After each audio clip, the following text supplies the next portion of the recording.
Hey everyone! Good morning, good afternoon, good evening, good middle of the night, good whatever time it is for you. I am so excited to be up a little bit earlier this morning because you know what? This is amazing. This whole Umpire at Home series has been amazing for me because I get to hang out with, good friends and with new friends and talk about hockey for 2 hours at a time. It's incredible. But today is actually really special for me. So we're going to get into all of that with my guest in a little bit. But I hope you guys are as pumped up as I am because this is going to be a fun show. We don't talk to our technical officials enough. And I am changing that today. So I'm glad you're with me. I'm going to take a look to see who is on board. Nirmal, wonderful to see you. Dennis, good morning. That's great. Rob Tencat, thank you for joining as always. And yes, you still scare me whenever you show up. Sunny Wolverhampton, Normal, great. We've got a pretty sunny day too here, so I'm not mad. It's a little overcast. We're in that season in Calgary where we have 3 seasons in a day. We have a morning gloom, we have a sunny afternoon, and then we have massive thunderstorms and lightning in the evening, and rain and hail, and it's really fun. Adam Swan, good to see you again. Badger time, says Godders.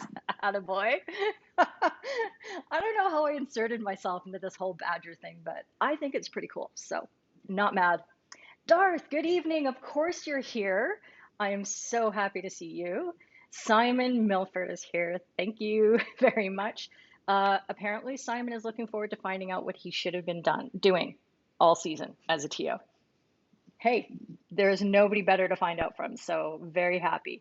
Ian's here. Great to see you as well. Joe, this is amazing. Paul, Teo, hey, you're here. I have things to talk about you in this show. Let's see if I can remember them all. Caroline is here. Foggy and rainy Edinburgh. Oh, sorry. That's too bad. Alan, but to be expected. You're there. Alan Dow. David Thirst. Does everybody have sound? I don't know. Can everybody hear me? I hope so. Oh, Ahmed, hi. Good to see you. Great to see my friend Ahmed from Egypt. It's been ages. I think 2011 I saw him last, and I hope I get to see him again someday soon. Nicola Dean from South Africa. Eek, so excited. Yes, I like that enthusiasm. Oh, Terry Norwood, here we are. He's here. Leela, yay. Hi, sister. Gary Joy's here. Martin Stoneman. Yep, he's getting the hang of this. He's my new joke writer, by the way, everybody. Martin's just going to feed me lines because he is one of the funniest. Absolutely love it. Simon Begg, Simon Dye, this is fantastic. So, a couple quick news announcements. I just wanted you guys to know that we had a bombshell announcement here in Alberta on Tuesday. We're in the middle of our return to normal life rollout procedure, as many of you are in the world. And on Tuesday, all of a sudden, the Alberta government decided to announce out of the blue that sports teams could resume some training and competition under narrow circumstances. And I don't know about you guys, but trying to figure out what a 50-person cohort looks like in hockey is quite the challenge. And I have been on Zoom calls for about, I don't know, 75 hours straight. It's been really stressful and crazy. But I think just the one thing that I would say is, as excited as we all are about getting back to hockey, just, hey, take your time and be patient with the people who are in charge because you have no idea how complicated it is to work out insurance and proper procedures and policies. And you might think, oh, these administrators are just covering their butts. But actually, we just don't want anybody to get sick or worse. So give it a little time, and we're all going to be back on the pitch before we know it. So we're excited. It's coming in some kind of form or another. But we will not be using electronic whistles, just so you know. Tomo, and Jackie.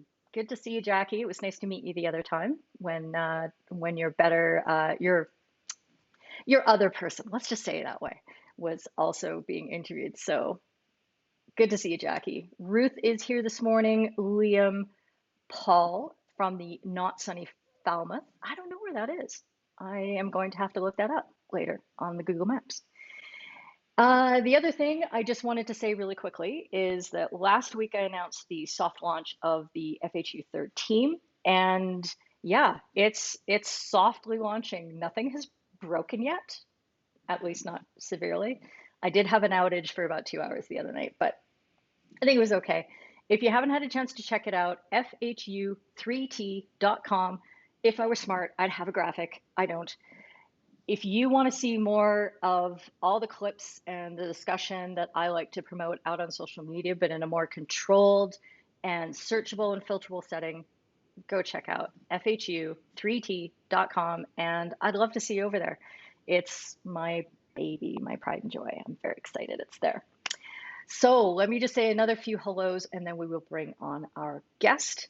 Andy, nice to see you this morning. Nikki Butcher from sunny Suffolk. I even said it almost right as a Canadian. Almost. Simon Parker. Sarah, hello. Stuart Freeman. This is incredible. There's, woo, I'm starting to get overwhelmed with all the numbers there. Stain, good morning. You'd be surprised at who I can be scared of. Very few people, but he's there. Sound is good, Simon. Thank you very much. And everybody can hear. James, good morning, James. You don't need a link for this one. On my blog, I do have the clips in a blog post in case it doesn't work here. But if it works here, you're okay. But we're not watching a full game with David because we have too many highlights to hit. We got to go through all these different matches, all that kind of stuff. All right, we are going to get started. I am so delighted to bring on our first technical official here on Umpire at Home. Everybody at home, big round of applause for my guest, David Ellcock. Good morning, sir. Good afternoon. How are you? I am wonderful. I am wonderful. And I'm so happy that you agreed to come on. You've been pretty busy. You've been doing some sessions on umpiring and things like that, and they've been going well. So it's been good to see that. And thank you for sharing more of your time with us. That's okay. That's okay. Yeah. Very well. Yeah, there you go. So for those of you who don't know why it is that I have such a fond affection for Mr. Ellcock, I spent some time umpiring in England. But before I got over there, do you remember how we met? No. I love it. I love it. Well, as most wonderful partnerships do, we met on the internet. We did. You were right. We did. We met on fieldhockeyforum.com. So it would have been about 2006, and I was making tracks to come over and try to make my mark in National League competition in England. I was flying blind, and I decided to, I think I Googled England umpires and stuff because I was trying to find people to network with, and I stumbled into this forum, and there you were, Mr. David Ellcock, guy who knows everything about the England umpiring and officiating setup, and you were pretty cool to me. So thank you. You deserved it. Kinda. And we went on to have, several years of fun discussions, and I think we found pretty early on that we were very much in sync with the way that we look at the game, which I thought was really, really cool that I could find people online that looked at it that way. So I was very grateful to meet you in that fashion. But how about you tell everybody, I don't know who could possibly not know anything about you, but why don't you tell us how you got started in hockey and tell us about your umpiring career first, because that's where I met you, and that's a big chunk of your career that I'd love to hear more about. So tell us about all that. Okay, so when we were chatting in the week and preparing for this, you said you're going to ask me this question. I spent a bit of time thinking about it, and I've actually realised that my hockey story is kind of a story of injuries.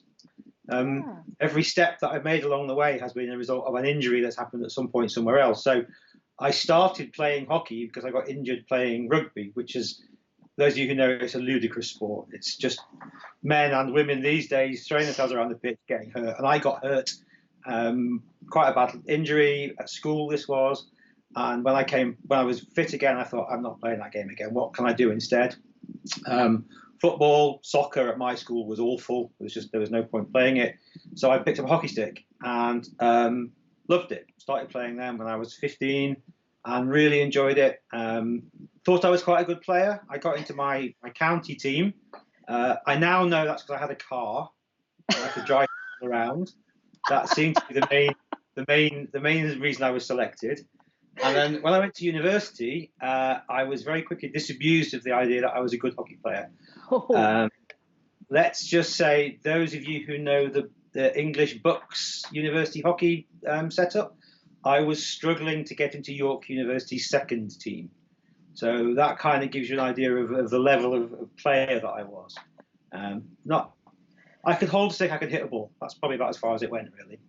And then in the start of my third year, the next injury came along. I actually was hit in the face with a ball and had to go into hospital for a week. So I'd got a blood clot, optic nerve. Yeah, it was not a good time. When the consultant said she didn't think I was going to go blind, that was quite a scary moment. When I came back from that injury, I decided that I couldn't play. I was shying away from tackles. I was kind of half-heartedly putting my stick in and not doing anything that was of any use to anybody. So I thought I'd pick up a whistle, and I started umpiring at university, and I was bitten by the bug straight away. Immediately, I loved it. I really enjoyed it. The guys in the university team actually said to me that I was more used to them as an umpire than a player, because they didn't have to look for anybody to on a Saturday, because in those days you had to find your own umpires. Right. And so I did my level 1 course. I don't think it was called a level 1 course. I think it was just called a basic umpiring course over in Yorkshire when I was still at university. Then in 1988, I moved over to Liverpool with my job and decided to give it a proper go. I didn't join the club. I joined the local association and thought I'll give it a go and see how it works out. And pretty quickly got accepted by NWHUA, as it was in the day, right. And made my way up and then into the north and then National League. I joined the National League squad in, I think it was 94. So within 5 or 6 years, I'd got up to National League. So that decision to go neutral, as it were, really paid dividends. Yeah. So what age would you have been at that point where you stepped up to National League? So in 1994, I would have been 27. I think your math is terrible because clearly you were only about 13. But okay, we'll take that for now. Child genius as well. All right. So you've made this big step up to National League. Tell us about what that kind of transition is like and what that level of play was like for you as an umpire. I think that at every stage when you go up a grade as an umpire, I think the first thing that you realize is the next level up is much quicker. Mm-hmm. It's much more intense. The players have a better understanding of what they're trying to do and what they want from you as an umpire. Okay. So the pressure is greater to do a better job. I'm not saying the pressure's not there at the county level or the regional level. But each step up you take, that pressure just increases a little bit. And I think that you need to be able to demonstrate that you know what the players want. I've always been an umpire or an official that believes you're there to serve the players, mm-hmm. and it's what they want that's important. It's you're there to help them have a better game. Yeah. And I think it's incumbent on you to make sure you understand what it is they want. So that I think that pressure was the big thing, really. Yeah, that makes a lot of sense. Okay, so you had a fantastic National League career. You were traveling all over the country doing the top matches, prem matches, the whole bit, and of course that encapsulates players who are part of the national setup and playing at extremely high levels of competition. And then I actually have the question here from Dennis that'll prompt us really nicely over here. Dennis was asking, apart from the obvious ability to detail a high-level game, what led you into the technical realm? So you're saying it's a tale of injuries. What happened next? this is where that narrative slightly falls apart, because Oh, I started being a TO before I had my injury that led me to stop umpiring. But oh, what actually happened was, and I wish, I'm awful with dates. I'm awful with dates. At some point in the early part of the 2000s, England Hockey put out a request or an appeal just saying, we need more MOs. If you'd like to do it, get in touch. So I contacted Jay Knockold, who was then head of officiating in England Hockey, and said, yeah, when I stop umpiring, I'd love to give it a go. And she said, oh, great, okay, fine, I'll put your name down. And about 2 months later, I got an appointment to what was then the old European A Division men's club competition as a neutral official. So the precursor to the EHL, top men's club competition in Europe. And I was appointed as a neutral official, as a local official. And I rang so Jane and said, you're not really starting at the bottom, were you? no. I rang Jane and I said I wanted to start when I'd retired. She said, no, you're good to start now. So, okay, I'll give it a go. And went to Cannock, and the TD there was a Dutch guy who many people will know, a guy called Japik Riesemeyer, who his main characteristic was he probably still is, 6'6", and he towered over the game. And if Japik said to do something, you pretty much did it. And I can still remember to this day the second morning of the competition. You called us in for a meeting. Those of you who don't know, as a match official during a tournament, you'll have meetings on a regular basis just to discuss what's going on, how things are developing, what things need to be improved. And Japik said, right, we don't do this anymore. But he said, let's talk about the umpiring. So I said, I'm not going to talk about the umpiring. It's my first tournament as an official. These guys are all much better umpires than I am. I'm not going to do it. He said, no, I want a mark from you for each umpire who was umpired so far. I didn't even know what the marking scheme was at that point. Oh boy. So and he would not let me off the hook. And so I gave him my marks, whatever they were, and he said, yeah, that's not bad. And then moved on to the next person. So I thought, yeah, maybe I do know what I'm talking about after all. So that's where I started, was that tournament at Cannock. I then combined officiating and umpiring for a number of years, working my way up the officiating ladder, pretty much staying where I was as an umpire. And then that final injury came along. I got plantar fasciitis, which is an incredibly painful experience. Yep. Could no longer run. Not that I could run very well to begin with, to be honest. And I think it was around about 2014. I thought, that's it. I'll stop umpiring now and just concentrate on being an MO. And that's what I've done ever since. Oh, there you go. I want to circle back to something you just talked about, because this is something that probably a lot of people don't know about. One of the roles of match officials when you're at tournaments of that kind of caliber is that you actually really do have a lot to do with evaluating and interacting with the umpire's performance. So you were talking about marking them. Tell us more about how that works, especially at the international level, because this is something that I had no idea about until I'd already been an FIH, I think, for about 10 years. So I'm sure a lot of people don't know anything about this.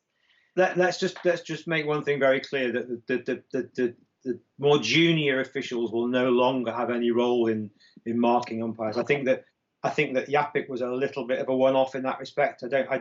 We certainly don't sit down these days as a group of officials and discuss the umpires.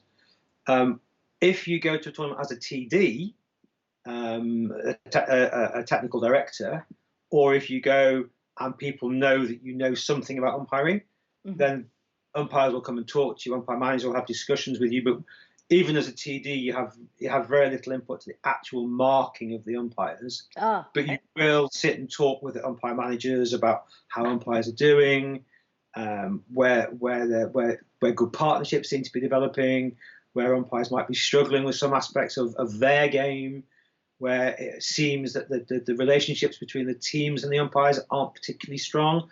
But you would never, as a TD, I would never say to an umpire manager, you can't appoint Keeley to that game, or you must appoint it to this game. That's not my responsibility at all. But we will sit and talk most often with the umpires. It's not there's no secret discussions. We don't have behind closed doors meetings and don't tell people what we're doing. That, I think, that idea of the and the TD ruling by secrecy is long gone. It's all very open now, very open and honest. Yeah, yeah, definitely trending that way for sure, in a big way. Yeah.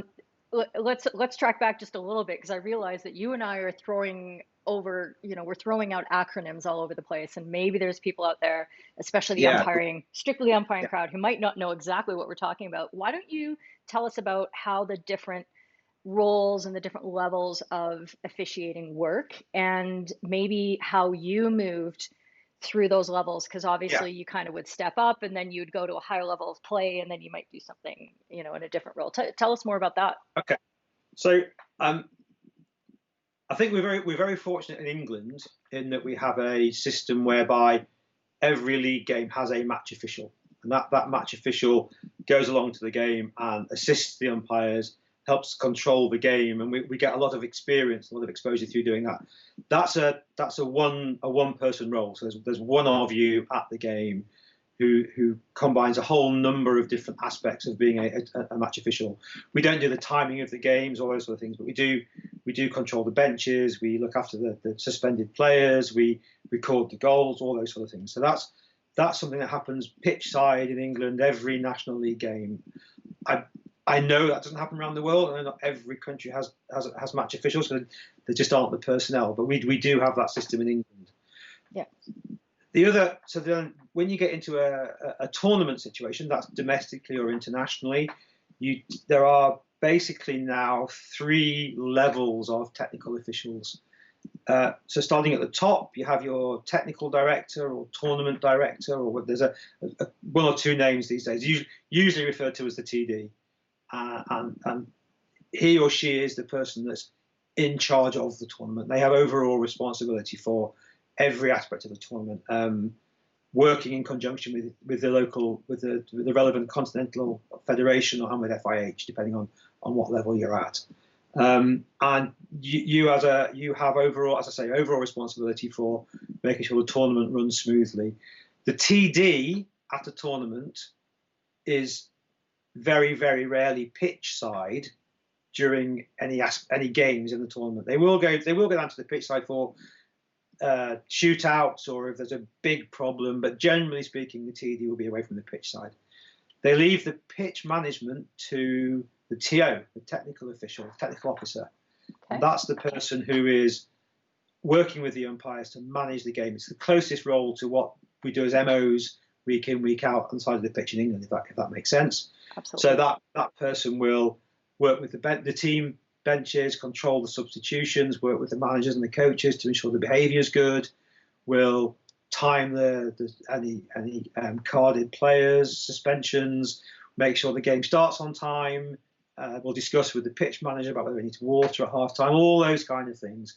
But primarily during the game, the role there is to make sure that everything at the side of the pitch is just as it should be. Right. And then we have 2 judges who work with the TO, and they're usually the guys you'll see sat at a desk pitch side. One of them will be solely in charge of the clock, managing the clock, making sure that when the umpire signal for time to stop, it's stopped. When it starts again. Sounds really easy. Maybe we'll come back to that a little later. Yep. And the other judge is the scoring judge, and what they do is they make sure that with EHF, FIH competitions and other continental federations, make sure that the TMS, the Altius system is up to date. So they'll enter scorers, they'll enter cards, all that kind of information, making sure that the score is being kept correctly and that the wider world knows what's happening.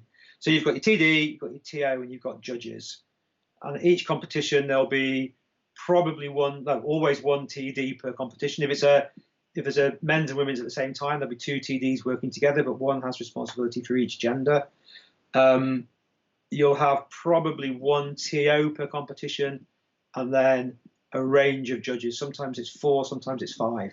Mm-hmm. But you'll see with FIH now, they're moving much more towards having a number of people who can act as TOs or judges.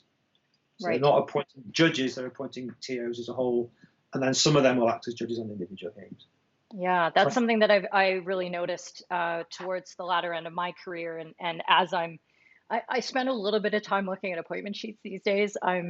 If you're new to following FH umpires, you probably haven't seen that I try to put up appointment sheets for most of the international tournaments that are happening. It might be by day, it might be if it's a really big tournament, I'll do it by match, like if it's a World Cup or something like that. And I watch the names of the technical officials and how you'll all be rotating through these roles, which I find really interesting. Do you think that that keeps you maybe a bit more fresh throughout the tournament because you're doing different things, or is that just more so that you're able to build your skill sets so that when the chips are down and it's the biggest game, you've got the right people in the right roles? What do you think about that? So I think it's a mixture of all of those things, but I think it's really important that if you're a TO, so when you're TO on a game, when you're pitch side, you have to be sure that the guys behind you on the table are looking after the clock and the score and the scoreboard, the score sheet correctly, and you can't really do that unless you know what's involved for them. So I think, Hmm. as you say, it's really important to keep yourself up to date with what's happening. Yeah. Also, it means that if anything goes wrong, and it does happen, the internet might go down, or the system might crash, or the clock might stop working, or whatever. You've got the hands-on ability to go and say, this is how we can try and fix this problem. And Yeah. I think that's really the other thing that I'd pick out, which I'm surprised you didn't mention, Keeley, is that we have very much an equally amazing policy now, where we appoint women and men go to all competitions. So last summer, I was in Antwerp as the women's TO. I worked on the men's tournament as well, but I was there as the women's TO. Hmm. I think that's something that I can't speak outside of Europe, but certainly FIH and EHF are doing a really good job now of just saying we appoint the best people to the roles as and when we want to. It doesn't matter what gender they are, doesn't matter what gender the competition is. We just appoint people to do the jobs, and that's brilliant. I think that's a really positive step forward. Yeah, and that was the very next thing that I was going to talk about. So I'm really glad you brought that up, and that's really important. And I think that because it started with your group as the officials, I think that really that was the starting point, the shattering the ceiling sort of thing, where you really did show it didn't matter what gender. And what I've really liked seeing was now the mixed gender teams as well. So it wasn't that you would have, all men doing a women's game or anything, but people were just moving in and out. And that actually had some benefits in terms of, I guess, efficiency, if you want to call it that, because I don't think you had to appoint quite as big of a group of That's right. officials, Yeah, because you could have officials doing every day of a tournament if it went women's, men's, women's, men's, women's, men's throughout. So yeah, I really enjoyed seeing that, and you started the whole trend showing and proving that it was really easy to have officials of any gender doing these matches. So very heartwarming for sure. and And I I'm think glad. the other thing is it's difficult not to stray into slightly dangerous territory here, but you do learn different skills from the people you're working with. So you see maybe a slightly softer side of dealing with it from some people, you would from others. It's just it gives you a whole range of skills to use when you're trying to do that job. Yeah, absolutely. Darth just chipping in with a little comment here. Oops, and it already disappeared because I'm not good at this. Rotating the officials, he's saying, is important, not just for teamwork, but being able to handle all the other tasks. And he's saying that there's no ranking between being a judge or anything like that, that it's just very much a sharing of all these responsibilities. Do you Absolutely. agree with that? If Yeah. you go on the pitch as TO, thinking that you're better than your judges, and that's you're there because you're a better official, that's not a good place to start. You're Mm, the team. You need them to do their job, and we'll talk a little bit about this when we come on to some of the clips we're going to show later about working together and making sure that you're sure what you're doing, and you hmm. need your judges to be working with you for that. Sure, the TDs overall in charge, Yep. they're the ones that call the shots, but the Yep. very best TDs will work with the whole team, and they'll learn from if you've got a point to make, a good TD will listen to you and say thank you, that's really important, I'll take that on board. Yeah. There's a hierarchy, sure, there has to be, but it doesn't really work like that now. That's a really good point that the gentleman just made then. So yeah. Yeah. There you go. So you've touched on it in a few of your statements, but I wanted to sort of really bring it out because I know that as an umpire, I have an MO. I have a sort of a mission statement. This is the reason that I get on the pitch, and my mission statement as an umpire is that I want to make sure that every player gets a chance to play their best game on that day, whatever that means. Mhm. Do Yeah. you have an MO as an official, and what is it? MO. Do I have an MO as an Do you have an MO as an MO? You better, because MO? Yeah. And I guess it's not that different to the one that you just described for an umpire. I think what I'm trying to do in whatever role I'm in, whether it's I'm joking aside, whether it's an MO on an English league game or it's working on at an EHF FIH tournament, you want to make sure that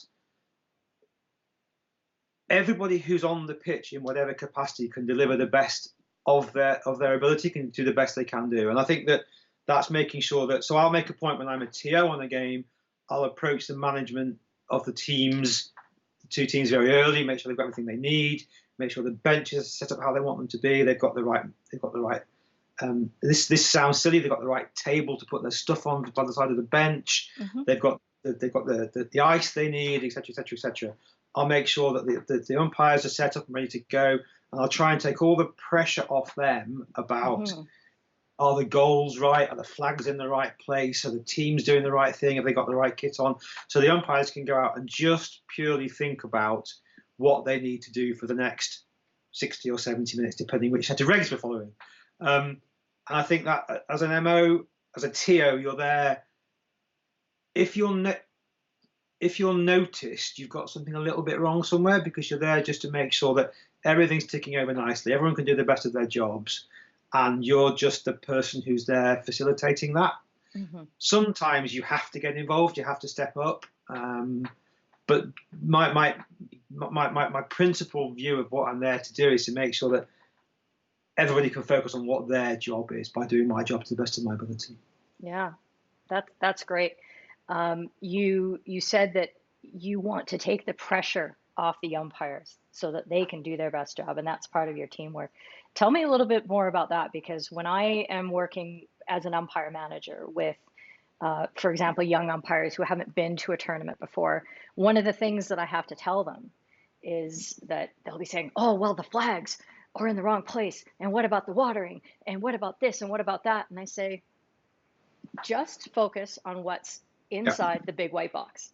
So tell me more about how that works, and why you think that's important. I just think that if you're umpiring, to use the phrase you've just used, you need to worry about what's happening in that box on the ground, what's going on the ball, off the ball, but on the pitch. Everything else around that is the team of officials. It's their responsibility to make sure that's correct. It's all set up properly, so that the umpires purely can just focus on that really important job they've got to actually manage the game on the pitch. Everything else is down to me, and if I'm working with umpires and things are wrong, I say to them, just tell me and I'll sort it out for you. If the coach has gone too far down the sideline, let me know. If the flag's fallen over, let me know. If there's something wrong with the net, when you do your pre-match warm-up, you spot there's a hole in the net. I failed because I should have done that check myself. But if you see it there, tell me and I'll fix it for you. Don't go looking for a little bit of string in your bag with your whistles to tighten up yourself. I'll do all that for you. Right. That's what I think our role is. I don't think it can be made any more simple than that, really. It's just to make sure the umpires can do their job, and that's all they have to worry about. Right. That's fantastic. I'm going to put up a little comment here from our friend Steve Goddard, masquerading as his better half here, where he's describing his experience being an MO at Ferrum. I hope I said that right, in National League. And he's saying that it was really hard for him to watch the game and deal with the recording and the timing and cards and the substitution goals. Let's talk about the challenges of being an official, because I think a lot of us who haven't given it a shot look at what the technical officials are doing and think, oh my God, how can they possibly screw that up? And we'll look at clips that help us explore that maybe in a little more depth. But what when you first moved into officiating, what were the most challenging parts of the job, and what kind of things have you, new challenges have you experienced as you've moved through your career? Being brutally honest and recognizing that we've got an audience that is predominantly umpiring today, or predominantly umpiring today, the thing that I found hardest when I first moved across was remembering that I wasn't there to umpire the game. I wasn't there to be a third umpire. It's not. It's never the MOTO's role to umpire the game. When that becomes particularly difficult is if an umpire makes a mistake, and let's face it, we all do it all the time when we've got a whistle in our hands. And one of the team manager or a team coach comes running towards you saying, "That's dreadful, that's dreadful, that's such a bad mistake." And sometimes you just have to say, "Yeah, it was. There's nothing I can do about it. There's nothing that you shouting to do to change it. We both know that wasn't the optimum decision at the time, but there's nothing that we can do to make that better." And as somebody who is involved in umpiring still, I still find that hard, that you've got to be able to empathize with an enraged coach and try to make sure that they are brought back down to a level very, very quickly. And I think that's something that I don't struggle with it, but it's something that is getting that level of empathy right while protecting the umpires still, because part of your role as an MO is to make sure that the umpires are looked after. That can be quite a challenge. To Goddard's point, when you are an MO on a National League game, you pretty much do everything apart from time the game, and that can be very, very challenging. I hope there's nobody from Brooklands Hockey Club on the session this afternoon, because I did a game there early last season when sadly they lost 12-0 to Surbiton in a game that when it was absolutely pouring down with rain. And I mean proper Manchester. You've been to Manchester, Kitty. You know what it's like. It comes down in stair rods. My iPad wasn't working because it was so wet. There were goals going in left, right, and centre. And I was just thinking, please, please, please, don't let there be any cards in this game. I have to start controlling yellow cards and green cards and writing down the times that players go back on the pitch. It's going to be a nightmare. And fortunately, there were no cards at all. But Goddard is absolutely right. Trying to cope with all of that sort of stuff is an absolute nightmare. Yeah. There are tricks of the trade that you do. I remember we had one match official who liked to time each individual card on a different watch. That can be quite tricky when you've got 4 or 5 players sent off. Trying to time each watch separately. You write down the time the player's going. Yeah, exactly. Yeah. Did he wear them all on his arm? I never actually saw him in operation, so I don't know. But you write down the time the player's going to go back on the pitch. Just simple things like that. That helps. That's something that's unique to being not unique to being an MO, but it's a difference on a National League game to being at an international level where you've got people there to work with you. But that can be really hard. And there is the other thing that I still find difficult is knowing. So you guys are on the pitch. You've just sent somebody off for an horrendous tackle. They don't agree with the decision. They come and sit down on the chair at the side of the pitch, and they want to talk to you. And yes, it's still really hard knowing the right thing to say to that player, because you can't ignore them, because that's just downright rude. Yep. You can't agree with them, because that's undermining your umpiring colleagues. You've got to find the right thing to say that just helps them to calm down, allows you to concentrate on what's happening on the pitch, and means that the attention's deflected away from the umpires back onto you a little bit. And sometimes you just got to be a bit of a sponge and let the players shout at you, as long as they're not rude. Just soak that up, and that can be really quite a tricky thing to do. Yeah. What really helps is when you've got a team manager, who recognises that and helps you in that role.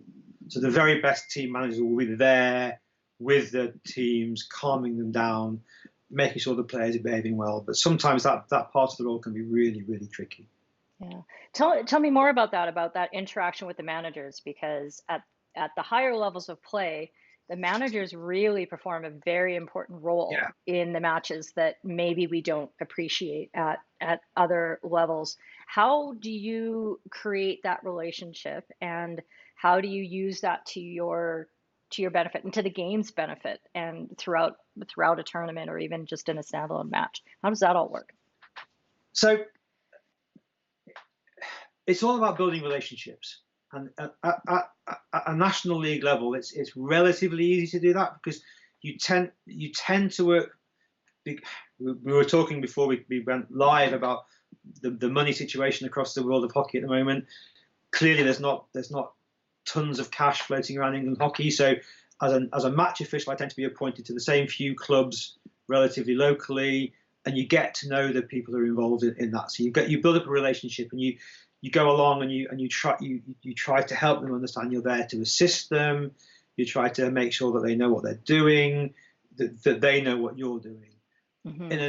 At an international tournament or a European club tournament, you spend a lot of time early doors getting to know the managers, getting them on side, having a beer in the bar with them, or an orange juice pitch side, or whatever it is, just chatting and talking, so that when you're working with them pitch side, like when you're umpiring with the players, they see you as being somebody they can work with, Mm-hmm. rather than this authority figure who's there to stop them doing what they want to do. Yeah. And I think that building that relationship is so important. And where that becomes really, really vital is when a player steps out of line, either on the pitch or if you're TD, in such a way you have to have a disciplinary with them. We can perhaps talk about later if you want to, when you bring the players into the TD's office and sit and talk with them. If the manager knows why you're doing what you're doing and understands your process that you're going through, Mm-hmm. they'll be so much more helpful and so much more supportive. So for me, the relationship between me as a TO and the two managers absolutely mirrors the relationship between the umpire and the two captains. Mm-hmm. People are trying to get to work with you to help you do your job. Yeah. Does that make sense? Absolutely. And this is something that if you at home are attending lots of these webinars and lives and all these sort of talks, if you haven't heard that phrase, it's about building relationships, in the last 3 months, I'm not sure what you're watching, because I am hearing this from coaches, I'm hearing this from umpires, I'm hearing this from players, and now officials. And it makes me think that maybe hockey, and maybe all sport, but I don't care about them, maybe hockey is really about building relationships. And that's why we're a community, that's why we're a family, because that's how we get the best out of our sport. It's not about the fight, the combat, it's about what we build together. Yeah. Oh, I absolutely love that. There's been some really good questions coming through, so I'm going to scroll back a bit here. So sorry if it looks like I'm not paying as much attention. I totally am, but I need a production assistant so badly. It's not even funny. But here it is. I found it. It's nice that we're both making up as you go along, Keely. Anyway, that's good. It's fine. It's fine. I'm a total professional. But this was the question from Joe. Hi, David. What has been your most challenging post-tournament situation as a TD? Is this because he knows what your most challenging? Hello, Joe. How are you? Am I allowed to say you bugger? Is that okay, Keely? Like, will I get thrown off the show for saying that? Hell no. Hell no. I know the situation that Joe is referring to. I think I'm going to have to be a party pooper here and say that's still sub judice, and I really, really can't say anything. There was a very unfortunate incident in a bar after a tournament that both Joe and I were at recently, which was brought to my attention at 3 o'clock in the morning, when I was in bed to get up at 5 o'clock to go to get my flight home. Technically, I was no longer on duty because the tournament had finished and we'd finished everything. That was, and still is, because it's still ongoing, a really, really tricky situation. You'll understand why I can't say more than that, but it continues to be very, very difficult. Next question. I'm really sorry to hear Joe. that. Next time I see you, mate, you won't be here. We can count on our friends to chime in on these shows, and they bring up the most embarrassing things. Of course, that's what we do. But I'm sorry to hear that. It's always you know, you know when you're in the situation that this is kind of the time that you come alive and you're in sort of triage mode, and you're putting out fires, and you're trying to solve the problems, and it's kind of invigorating, but it's not the stress that you want. So I'm sorry that you had gone through that, and you're still going to be going through that in the next little while. That's no good. Let's get just to be clear, it doesn't involve me at this point. It's gone beyond my control. Oh, EHS okay. now dealing with it, but I'm still being required to provide information. Okay, I gotcha. All right. All right. Well, let's move on to another question then. I can do that for you.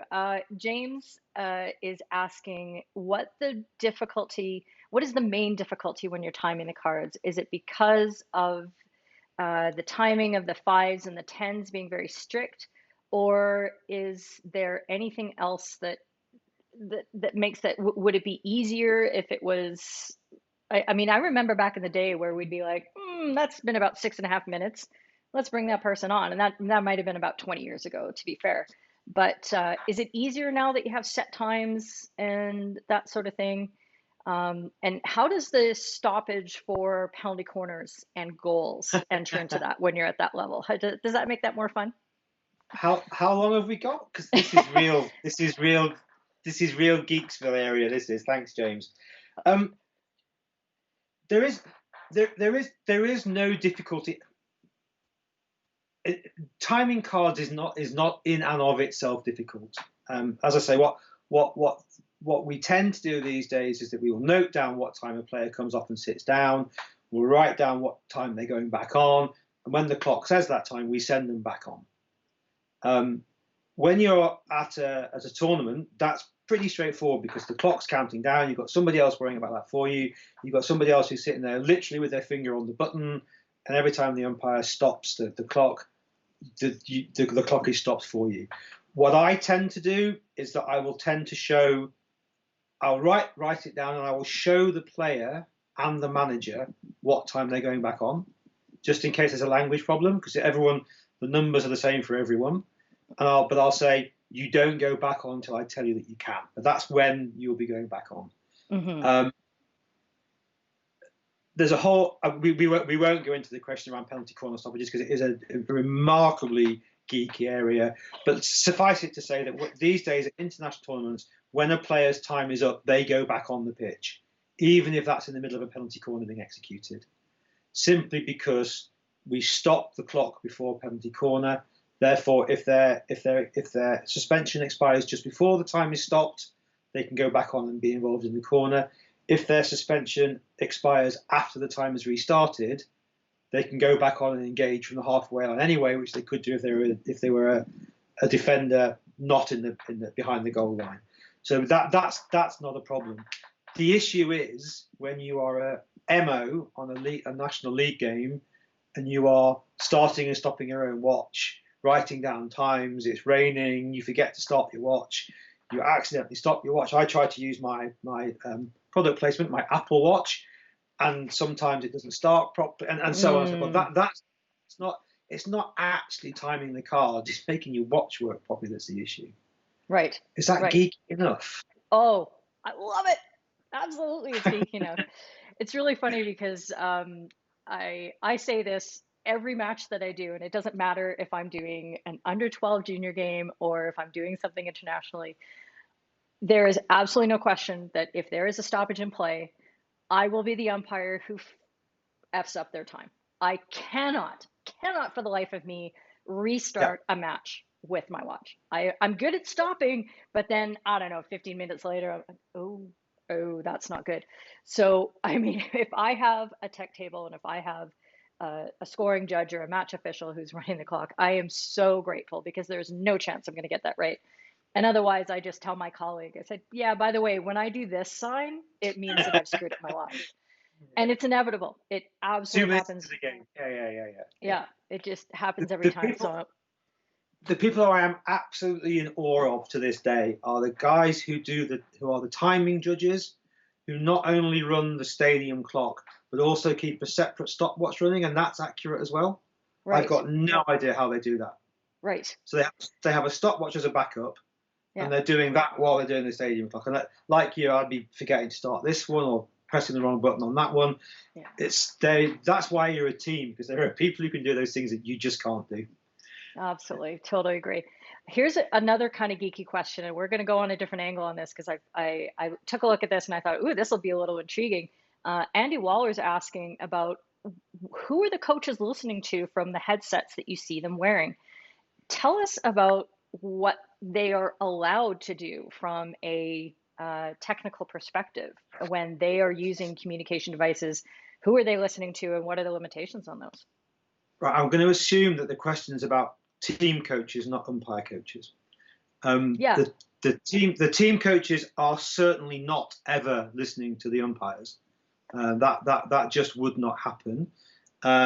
These days, with video umpires and with the commentary, you can sometimes hear what's being said on the screen, but you definitely, the coaches are not listening to what the umpires are saying to each other. What tends to happen? This is one of the things that most surprised me when I turned up to my first major FIH tournament, was that you can have it's up to 5 now, isn't it? It's up to 5 officials on the bench at any one time, but teams will have other coaches who are dotted around the stadium. I remember the Men's World League semi-final in Rotterdam when New Zealand were there, and they literally had a coach every 25 yards around the pitch, and they're all wired up to the head coach, and they're all telling him what's going on. So they can correspond silently with the coach in any way they wish to. They're not allowed to coach. They can't coach the players. They're not allowed to do that, but they can talk to the coach on the side of the pitch. These days, it's a little bit more relaxed in that the coach on the side of the pitch is allowed to shout to the players, to his or her own players, not to the opposition or the own players. And sometimes, if the facilities or the setup allows, you can have a coach in a separate position away from the bench, but they have to be strictly controlled in what they're saying and being very careful in what they're saying. But no, the coach on the bench will be getting information from their team of assistants who are dotted around the arena, giving information about how the other team's defensive corners are being run, what sort of smoke marking system they're using, all those sort of things. Yeah, absolutely. That is really interesting, and I know we always wonder, what they're doing, but you'll see that I think they're even just using phones now because they can just have these really great conference call facilities because the technology is developing more and more. They don't necessarily need the specialized sport, headsets and things like that. So yeah, that's really interesting. Got a question from somebody you may know, David Monger. What would your view be on how to manage the situation when one of the umpires also wants to be the MO? And I assume that he's saying in that actual game. Mr. Munger, that's a pint you owe me as well. If I know I was going to have all these questions being sent my way,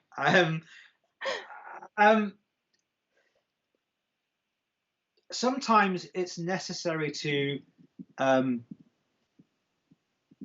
let your umpiring colleagues know that you'll deal with the issues around the side of the pitch, and they should concentrate on the things that they're there to do. Mm-hmm. They're getting paid the big bucks to look after what's happening on the pitch. I think I know who David's alluding to. You just need to remind them that I'm being very gender neutral deliberately here. You need to remind them that they have a job to do and they should concentrate on that. Thanks, David. Are you saying that wasn't a purely hypothetical question? God, these people, I have no idea. Look, I see a good question and I think I should put that to Mr. Ellcock, and then all of a sudden we're in the middle of a quagmire. I'm hoping that Mr. Barron here isn't leading us down to a garden path here, but he's got the question: do you have any superstitions as an official or a favorite pen? Does this mean he stole one of your pens? No, I'm just assuming the worst out of all these now. my only superstition is never to be appointed again with Lee Barron. No, I have Lee. I have no superstitions at all. You know, I don't, mate. You know, I don't. Yeah, Moving there you go. swiftly on. I think that's superstitions is a really interesting conversation, and I try not to be derisive when I talk about things like that. But when I've heard players talk about certain superstitions, and when I examine the only way, oh, I put my left sock on and my shin pad on, this sort of order of things. The one thing that I learned pretty early in my umpiring career, and you can tell me if you agree with this, is that if something could go wrong, it absolutely will. And there are so many things you don't have control over that needing a very specific ritual or a set pattern or anything like that can be really dangerous psychologically because you're undermining your own confidence in your ability to produce your best game. And I mean, I've been in situations where, for example, I was at the CAC games in Puerto Rico, and we are traveling by school bus to a baseball diamond in the middle of the country, and it breaks down. And we're waiting by the side of the road, just hanging out. And then another school bus eventually comes along about an hour and 15 minutes later. And I mean, by now we're getting close to match time. Clearly, that's going to be delayed. And the next school bus comes rocking up, and we all get on that school bus. We're like, yay, we're going to the game. 15 minutes later, that school bus breaks down. And then by the time we arrive at the baseball diamond, eventually there's a monsoon. So the game ended up being about 3.5 hours late, and we, none of our food habits, our stretching, or anything like that, they got totally disrupted. And you just have to go out there and do your best. And I would think that when your job is to try to make all those problems go away, you have to be really, really versatile and just be able to roll with all these punches. Do I have that right? You do, and I probably would be even more derisive than you about the need to have not a set routine. I think that's really important, but putting your left sock on before your right sock, or tying your right shoelace before your left shoelace. I don't understand any of that, but I think that having the routine is important. I think as a TO, you've really got to. It comes back to the point we made before. You've got to help the umpires to control the things that they can control. Mm-hmm. And as an official, you're there to try to control the other things for them. Yeah. So if the pitch is flooded, or I went to an under-21 tournament a few years ago when the dressing rooms got flooded during a thunderstorm in the games. You've just got to, as you say, you've got to roll with the punches. You've got to work out what the best thing to do is. You've got to come to a fair decision. You've got to make sure that everyone has what they need. But you can't have. I don't think you could do this job if you had to have things done in a certain way every time. Yeah.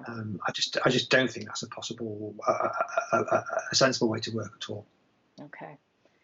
Yeah, that's a great point, and that's good to know. I can't believe there are so many great questions coming through here, David. Like, this is the liveliest questioning I've had in an umpire at home, and I'm just like, oh my gosh, which one do I put on next? And some of these might not even be stitching you up. It's very possible. Very hard. Simon Parker wants to know, is it right that MOs can instruct umpires to issue cards? In what circumstances would that happen, and where wouldn't it happen? Tell us about that. So at a European and FIH tournament, and I don't know about other continental federations, no, the TO cannot do that. For an English National League game, the MO cannot instruct an umpire to issue a card. That's not how the relationship works. But if a player if a substitute or a team official is behaving in such a way that they need to be disciplined in some way, the MO has the authority to remove that person from the pitch side, from the bench area. I'm delighted to say I've never had to do that. I've seen it happen. I've never had to do it myself. Yeah. But what I think is a far more effective way to deal with it, and I would certainly always work with my colleagues, so people like Lee and David, when I'm working with them on a National League game, if somebody really oversteps the mark, I would always ask the near side umpire to show a card, because that has the effect of reducing the number of players on the pitch. And that's a much more effective way to deal with bad behaviour than sending somebody to the changing room. That doesn't actually affect what's going on the pitch.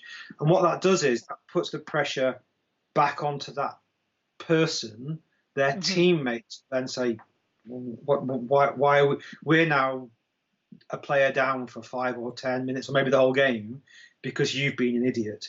So it's not about the MO instructing the umpire. It's about the MO working with the umpire to make sure that the behaviour is controlled appropriately.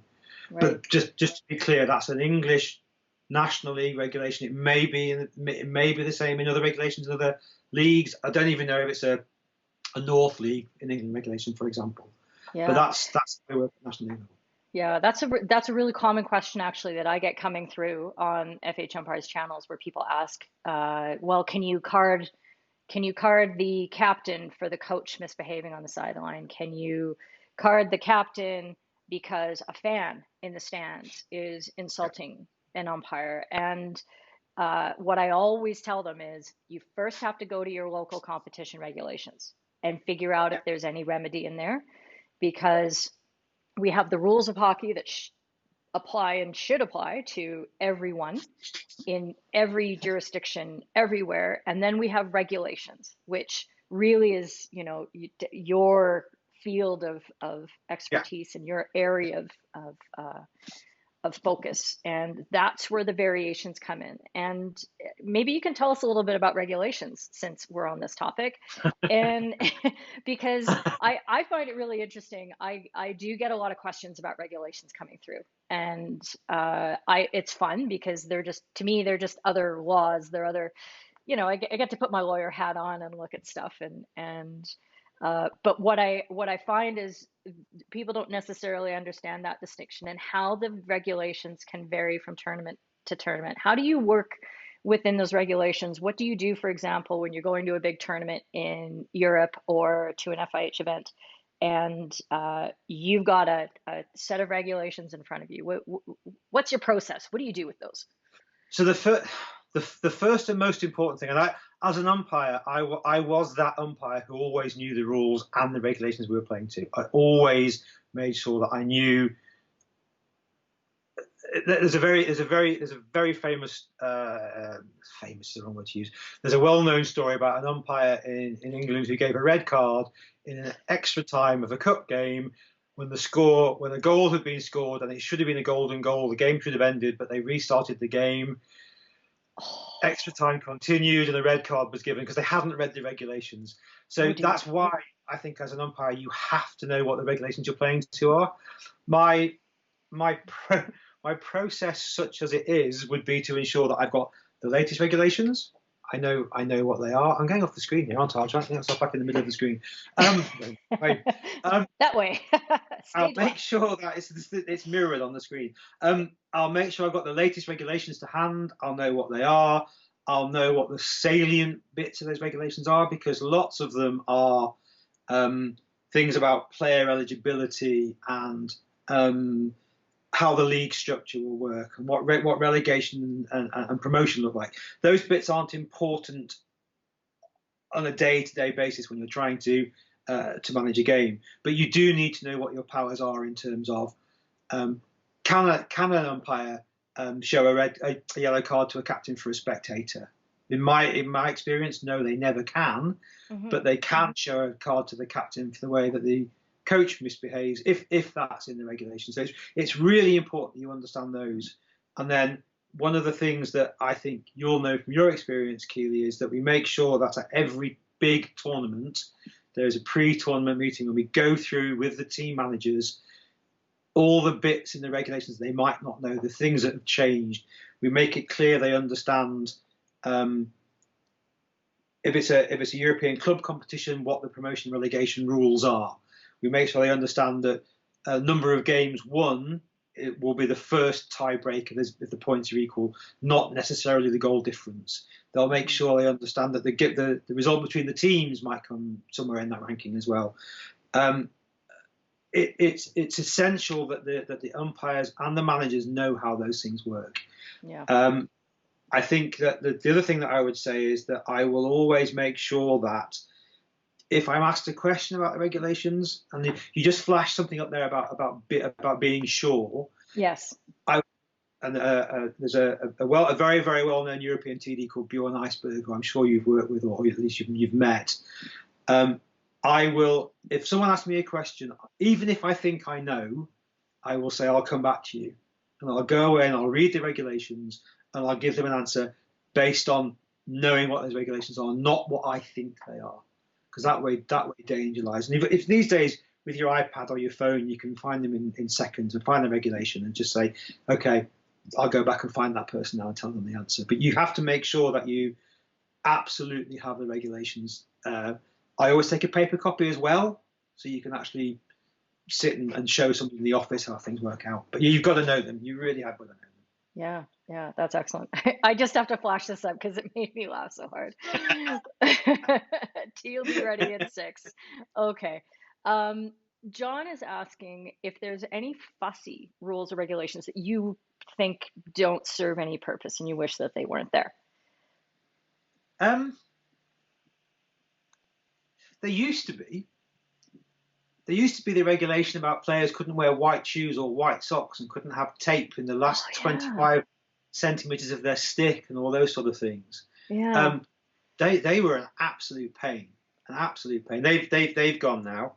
I think that what I would say is not that there are fussy regulations, but there are some things that it would be much easier at particularly international level if they were the same for every competition.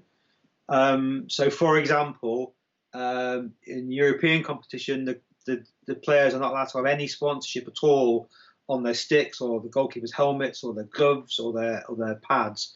Whereas at FIH level, they can in some competitions. So it's not so much that it's fussy, it's just that you've got to know which regulations you're applying when you're doing that really, really boring kick check for every game, every tournament.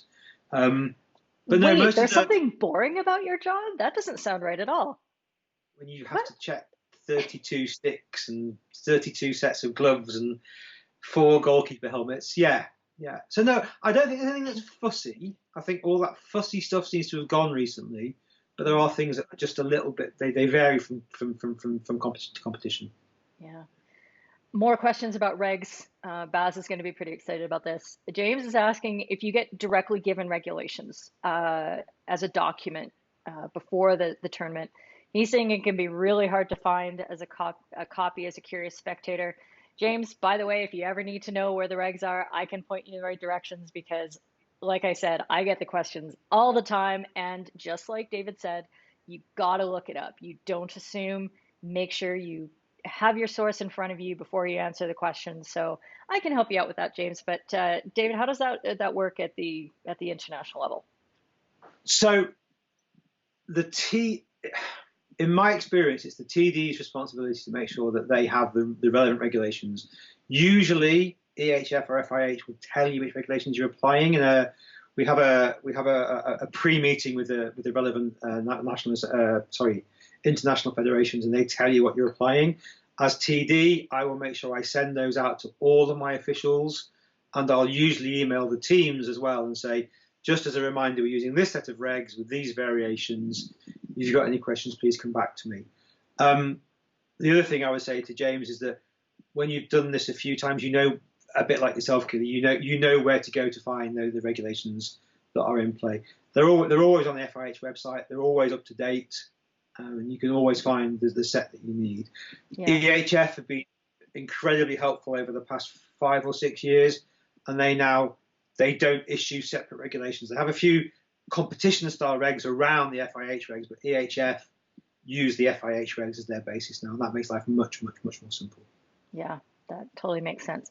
Well, we've already gone an hour and haven't even showed any of the exciting clips that we've got to show off. So I think I'm gonna put a stop to looking at the questions that are still flooding in, so that we can show some action and you can sort of talk through a few of these situations. So these were all clips that that you brought up that you wanted to have a little chat about. So I'm going to cut through to the first one, which you actually play. Yeah, go Right. ahead. You Yeah. talk through it. So one of the this is a situation where, well, let's see if you can work out what's happening. I can't hear the commentary. Can others hear the commentary? I can turn it up for you. 12 players on the pitch. Yeah. There are 12 players on the pitch. 12 players. No, I can't hear the commentary at all, Keely. Okay. I don't want to blow through the people at home here. So let me know when I can talk, Keely. Absolutely. Go nuts. Okay. So what's happened here is that the Indian team accidentally have had 12 players on the pitch. This is the World League final in Delhi in 2014, I think it was, and we had spotted that there were the teams had too many players, or the team had too many players. So we talked about teamwork before, and the very first thing that I did was to say to my two judges, I think the Indians have got 12 on the pitch. Can you count, please?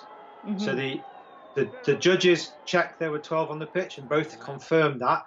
At that exact moment, the German manager came over to me, and he said, the Indians have got 12 on the pitch. Back in 2014, we didn't have a way of communicating from the table directly to the umpires through the reserve umpire. That didn't happen at this tournament. So I had to go pitch side and work with Greg, whose English, fortunately, is very, very good. And we had to retrieve the situation. We had to make sure that the Indians had a player taken off the pitch to get them back down to 11, and then their captain was suspended for 5 minutes for the illegal substitution. For a short time, maybe not excellent, but for a short time, there's a little bit of confusion. You can see that Greg and I are managing working quite hard to make sure everyone knows what's happening. Greg's making sure that the Indians have put a captain back on. I think that gentleman there is called Terry, who was the Indian coach. That's Terry Walsh, yeah.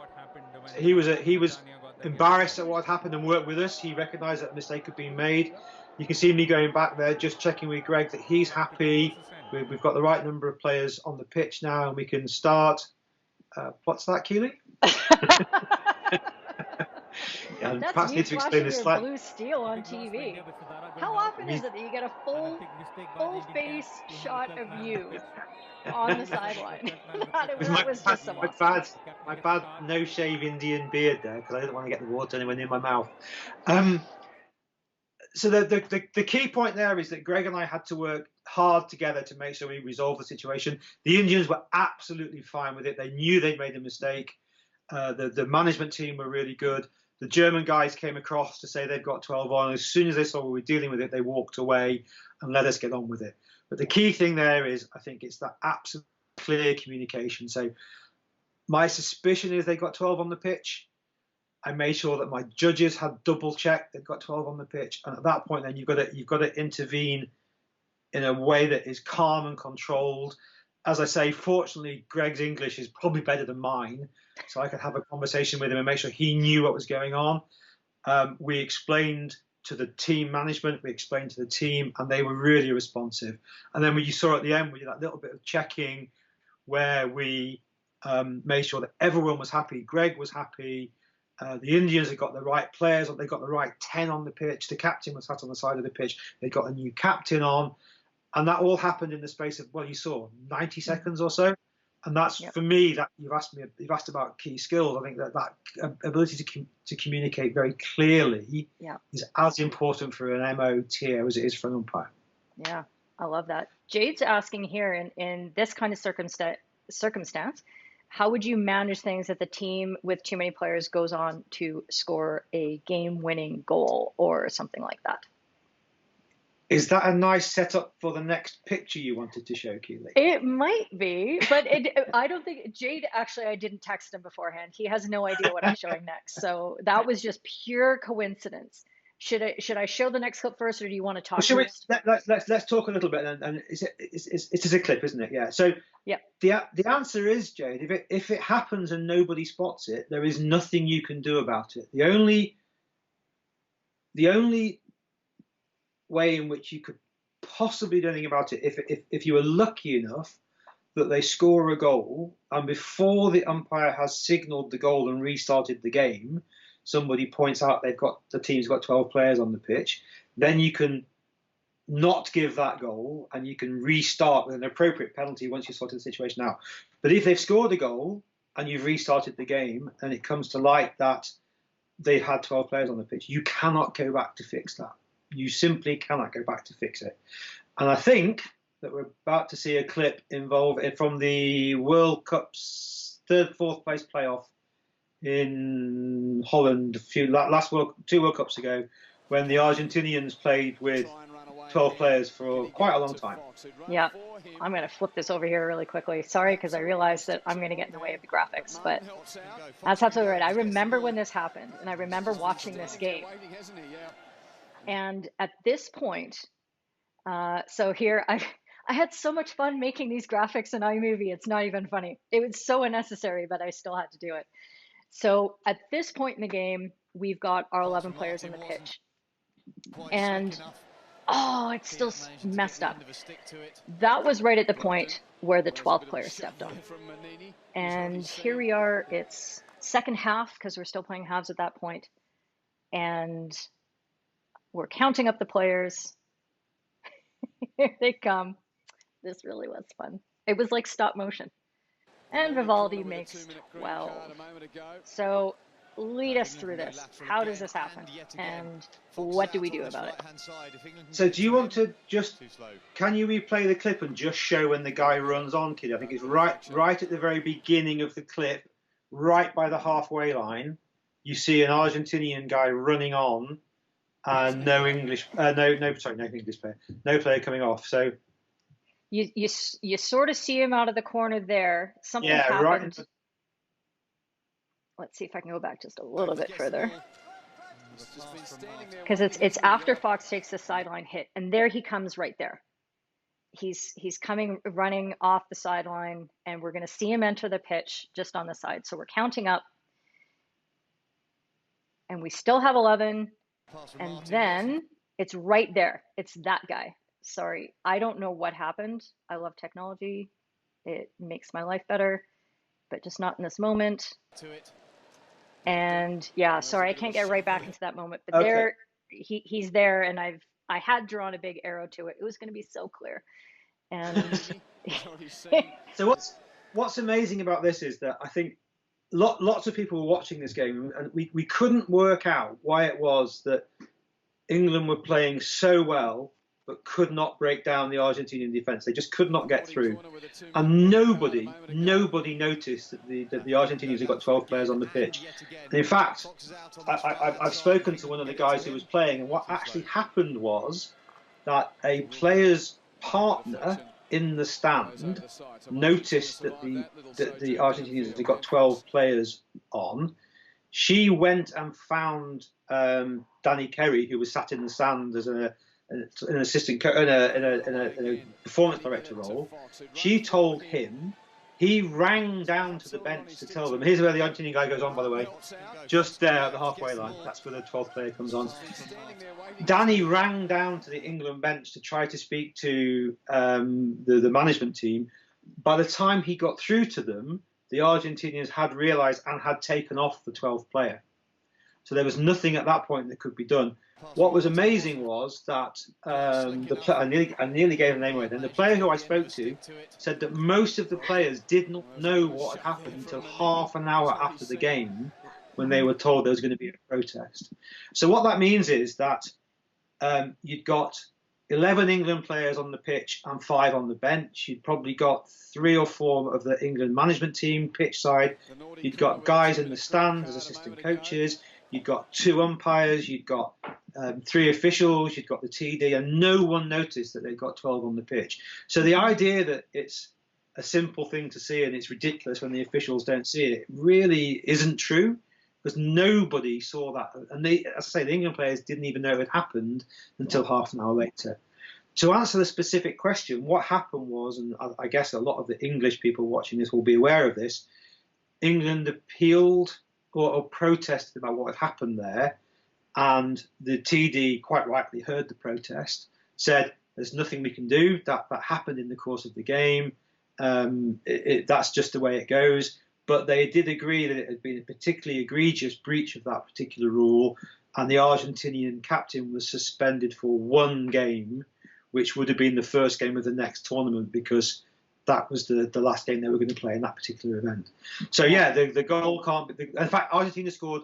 What happened was Argentina scored 2 goals in the period when they would have been down to 10 players if it had been spotted and the captain had been sent off. Yeah. And to be fair to the England management team, they accepted that with good grace. They recognised that's what the rule said. They kind of took it on the chin that they had a responsibility to have seen it as well, and we just moved on.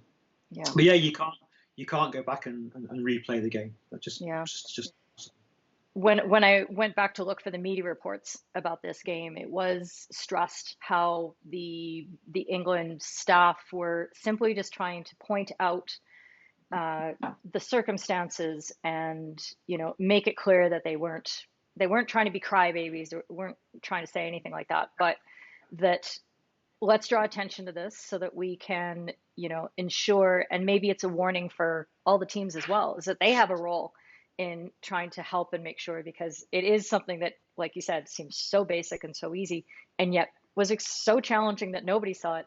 I'm listening to the commentary, and the guys in the box, including friend of the show, Simon Mason, he didn't see it either. I mean, and if he doesn't see it, who else is going to see it? I mean, it was a crazy, crazy situation. But I do remember. Go ahead. Well, what's amazing is that the first clip we showed was January 2014. That clip was in June 2014. And in the Commonwealth Games in August, it happened again with England involved. But the Australian captain, they spotted it at that time, and the Australian captain was sent off. The Aussies still won because they always do. So people became aware of it. And what you'll see now is that a lot of international teams will hold a bib. And as one player comes on, they'll pass a bib over to make sure that they are substituting correctly. I don't, for 1 minute, I don't think the Argentinians did that deliberately. I think it was a genuine mistake. An over-enthusiastic player went on when he shouldn't have done. I don't. There were some people in England saying it was deliberate. I just don't think you wouldn't even try that. It would be a crazy thing to try to get away with. Yeah, a hell of a risk, right? Because if you get caught, and at that point you're in a 0-0 game, is that the time where you say, hey, let's see if we can get ourselves carded? And let's chuck a 12th player on, yeah. Apart from anything else, it messes up patterns, I thought, as well. It must mess up your substitution patterns, your rotation on the pitch patterns. All those things must go to pot. So. Yeah, I'm not sure if at that point in international hockey it had been quite as disciplined as it is now. I think it's really been over the last 3-4 years. You've really seen teams with their schedules of, I've seen the shots of the Belgian men's bench, for example, where they've got all the time slots, and this guy's going in at this point, this guy, get this guy in there, and the players are checking it to make sure that they're going at the right time. Into the counts, yeah. But boy, that must. And I think why that was a particular issue then was because we moved away from. Do you remember the old substitution boards we used to have, and the players had a board with a paddle to pass over? Yeah. They were being chucked all over the place, and we were becoming a danger. That's why they got rid of them. But now the teams they've gone back to the bibs, which really does help, I think. Yeah, I don't know if you guys went through this whole sequence in England, but in Canada we had the wooden boards with 2 handles, and they stuck in a box, and that must have just been crazy to build. And then we went to plastic numbers that were just on a plastic board, and they were all just sitting in a stack, and the managers would have their systems as to how they would organize the numbers, because the manager was responsible for giving the right number to the player, who would then hold up the number and say, come on off. But your point about the bibs, I actually started doing that with my teams in my club for indoor.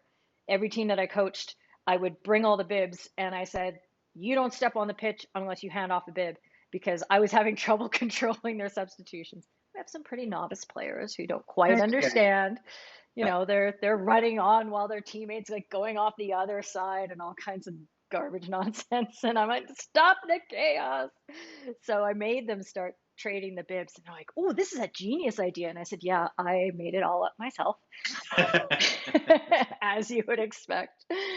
Oh, there you go. But yeah, it's amazing that you had 3 too many player situations in 1 year.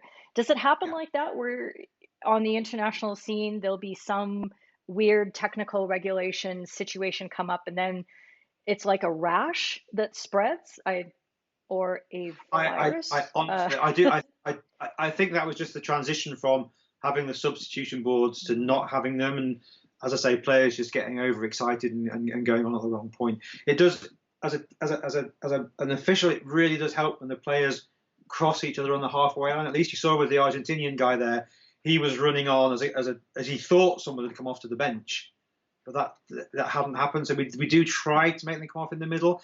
But that's one of the things where you want to be as light touch as you can. If you start insisting that players sub in a very, very small area, you can come across as massively over officious, to be honest. Yeah, but that's why that rule is important, right? I mean, you've just explained that if they're running off in the general 5-meter vicinity, it's a heck of a lot easier to keep a track of them than if they're subbing on at the 23 or something like that, or ducking off the end line or going off the other side of the pitch. So there's a reason behind all these picky little regulations that make sure that manifest unfairness like that situation doesn't happen. And if you notice now, lots of the major tournaments, they actually have advertising hoardings running across the front of the benches, so the players have to come through the centre points, and that just makes life much easier for all of us.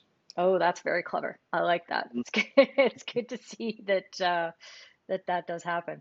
Just scrolling back to see if there's any other questions that I missed in that section, because there was some really good stuff. Okay. I don't think so. But I've got a couple other questions that came through on Instagram, and let's bring up this beautiful setup from the CVB. He's asking, I'm sure nobody's ever called him that before, but I'm starting it. The CVB. It sounds really hip. What is the best game, David, that you have been involved with as a match official? I think, and is it the clip that we pulled up? It may be the clip that you've got ready to show, Keely. I think that anybody who knows me will have been bored with this story so many times already. I was so fun. It's funny that Kuhn should ask this, because he was umpiring the game. I wonder if that's behind the question. Do you think? Oh. I was fortunate enough to be I've already mentioned Antwerp a couple of times. I was there last year as the TO for the women's tournament. I was fortunate enough that the way that the things fell out, I was appointed as TO to the semi-final between Germany and Belgium, which I know you spent a lot of time 2 weeks ago talking with Mace about. Mm-hmm. I think anybody who was there that night, anybody who watched it live on TV, anybody who's seen the clips, the highlights, will recognise that was one of the best games of hockey that anybody has ever seen. And to be pitch side for that game was an absolute privilege and an honour. For so many reasons. It was a great game of hockey. I had an amazing team working with me who I knew I could just rely on to get on with the job. So Patricia from Portugal, Stefano from Italy were in the box. They knew what they were doing. I didn't have to worry about them. They were getting on with it. I'd got two teams who were behaving perfectly. They could be challenging, but in a very respectful way, making sure we come back to that point about they wanted things to be just right for them. That's what I'm there for. That's fine. That's not a problem. Two umpires on the absolute top of their game who knew what they were doing. I know, Keely, you got very excited about the video referral with the hand stop at the penalty corner. The TV guys picked that out. Everything was perfect. It was just such an amazing game to be involved with. And the reason that I picked this clip out is you talked about what do you bring as an ex-umpire into being a TO. And the reason for showing this clip is that there are. Should we play it through first, and then I'll talk about what I think what I learned from this.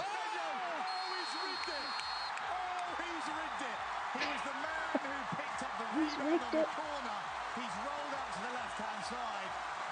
Again, I can't hear the commentary, so in a minute you'll spot me lurking at the back of the Belgian teams.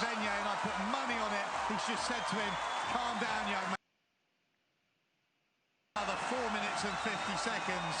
Oh, the crowd are filming themselves. Look at this. Venier, very clever, sees the opportunity. Let's just watch this wonderful goal again. There, and then, well, Simon, I'll never get tired of it. you don't stop those, do you? Well, you don't stop that. That might have hit that alley in the chest. I'm pretty much prepared to bet the Victor not to buy beer in Belgium for the past few years. Watch the dummy that Germany get caught. Zwicker now So trying to tell his team we that talked they still about have what do I bring as a match as an official into the game from my umpiring. So it's been an amazing game. Half time it was 2-0 to the Germans. I was pitch side, obviously. As the Belgians walked off, there was no sense of panic. There was no sense of where are we going with this, what's happening. I think Mace referred last week to the fact they just knew that they would score and that would change the game, and they worked their way through it. They got back to 2-2, and then Victor Venier scored that amazing goal. That little dummy at the top of the 23 as he starts the move is just out of this world. As a hockey person, you know that, and excuse my language here, they're going to go apeshit. If he scores, they're going to go absolutely mad. And my job there as a TO is to make sure that they take the 40 seconds to celebrate, but as soon as that 40 seconds is over, they're ready to start again. And so that's why in the clip you saw that I moved to make sure I was near where the Belgians were. I was there if needed. They did their celebrations. You saw a couple of the players saying, "Right, guys, get back on, get back on." So I'm holding back. I'm thinking I don't need to get involved here. This is this thing about umpiring where you only get involved when you have to. You're there, but you only get involved when you have to. And then the celebration's gone a little bit longer. I'm thinking, oh, this is getting close now. What's going to happen? And suddenly the Belgians snap back into. They've got their game heads on. They go back on the pitch, and you'll see. Yeah, don't play it again, but you'll see right at the very end of the clip, the merest little smile flickers across my lips because I recognise I don't need to do anything. Yeah. And that for me is about situational awareness. You know what's going to happen when they score. Kuhn and Jonas would have been absolutely geared up to know that if that goal went in, all hell's going to break loose for 40 seconds, but they've got to be ready to start after 40 seconds. Patricia and Stefano in the box know they've got to time the 40 seconds, and as soon as that's up, they've got to hit start again. We've got to go. That's what the rules are. But you're there and you're ready to adapt to whatever happens. The Belgians are so structured and so organised. I didn't have to get involved, but I was there had I needed to have been involved. By that point, we're on there's 3 days left in the tournament, so we've got good working relationships. I know that I can make eye contact with the Belgian manager. He's going to get the guys back on the pitch. I'm aware that the Germans behind me are going to be really disappointed at this point. They're still behaving really well. There's no problems with them at all. So the whole thing is just that awareness of what's going to happen in the game. How do you make sure that everyone does what they have to do without being officious, without trying to stamp your authority on the game, without saying, I'm here, listen to what I'm saying, but just being there and being aware of what's happening. And I think I hope no one from AHF is listening to this, but I would happily have retired after that game. But I don't think I'll ever be involved in a better game. And much as I love being TD, I really do enjoy being TD, but being pitch side, being there amongst all that madness as it's going on is just such a privilege and such an honour. And the final thing I'd like to say about that whole thing is that the German guys were so magnificent after the game. There wasn't a word of complaint. They were bitterly disappointed, but they behaved like absolute professionals. They went across to the Belgian guys. They thanked the umpires. They thanked me. They thanked the team because they knew they'd been involved in an amazing game of hockey that people will talk about down the years for, well, as long as people talk about hockey, they'll be talking about that game, I think. You can tell I quite enjoyed it, can't you? Oh, totally. But it's goosebumps when you describe it. And I can't even imagine how much adrenaline you must have been having, because we all get it, even though we're trying to look very composed, whether you're an umpire or you're an official, it's damn exciting. And we're there because we love the hockey. And, you brought up a really good point. And I want to work through it a little bit more because, you said that it's not about you being officious and stamping your authority on the game. I think I think some players and coaches might have a bit of a misconception about what a match official really wants when they're involved in a match. And you said, and you said very early on in the show that, you don't want to be seen, you don't want to be noticed. And I think that's something that we need to highlight more, that you just want to facilitate amazing games just like that. Yeah, absolutely. But yeah, yes, I agree with you 100%. But if you need to step in, like the situation with the 12 players with Greg, you absolutely have to do it in the best way that you can. If you're a TD and a player crosses the line and needs to go through a disciplinary process, you need to step up to the plate, and mixing my sports here, but step up to the plate and say, I need that player to come and have a meeting with me, and if appropriate, I am going to suspend them for a number of games. I'm going to issue a warning, whatever it happens to be. But it's not about doing that because you want the power. It's about doing that because it's what's right for the game. And I will always try. If I'm TD, I won't hesitate to suspend a player if they've crossed the line egregiously. But if it's a minor infraction, I'll have a chat with them and I'll issue a warning to them and I'll say, you've got another chance, but please don't screw it up. Because if you screw it up, I've got nowhere to go. Yeah. And that's because you don't want to be suspending Victor Venier before the semi-final or the final because he's got the wrong sock on, his shirt number's the wrong number. That's not what it's about. It's about making sure that the playing field is level, literally and metaphorically as well. Yeah, I love that, and it is very much about just you're only enforcing the rules when and in a way that makes sure that the game is fair for everybody. So absolutely, yeah. I just had an amazing question come into my head that I lost. It was there 2 seconds ago, and it was going to lead really nicely from this. Disciplinary process. So you talked a bit about how you mentioned that sometimes you have to suspend players afterwards, and you might have conversations with them. That's something a lot of people don't understand about your role, maybe as a TD at these international tournaments. How does discipline work? What documents do you work off? What's the procedure? And how do we, as the people at home, know what's happened after one of those disciplinary procedures? Okay, so in the FIH regulations, there's a very clearly set out process of how you go through a disciplinary hearing. Basically, you need to apply the rules of natural justice. You need to make sure that the player has an opportunity to give their side of the story. If their first language isn't English, they're allowed to have a translator with them. They have a representative with them, which is nearly always a team manager. Sometimes, if it's an Eastern European team, and often then the manager won't speak great English, but the coach will. So they can bring anybody they want to who can represent them. There are a number of different ways.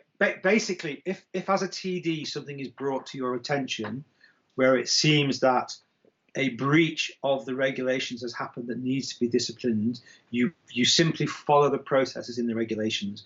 The most common thing that happens is that a player will receive more than two or more yellow cards in the tournament. So actually there are pretty clear guidelines now that if a player gets 2 yellow cards in the tournament, you will have some kind of process with them. Now, that I'm not going to say if X then Y, because that's not what happens. But if a player has, let's just say a player has 2 10-minute yellow cards for bad stick tackles, then the chances are, given that they've incurred the displeasure of the umpire twice in 2 different games and something as serious as that, they're probably going to end up being suspended for a game because it's a pretty serious breach. If a player gets a 5-minute yellow card for knocking the ball away and a 5-minute yellow card for some verbals to an umpire, a bit of dissent, they'll probably end up having a written warning and being told that's not appropriate and they should watch their step. So those things come to light because you get the match sheets. You know, as a TD, the Altius, the TMS system keeps a record of who's had cards. So you'll always make sure you're checking who's had what cards.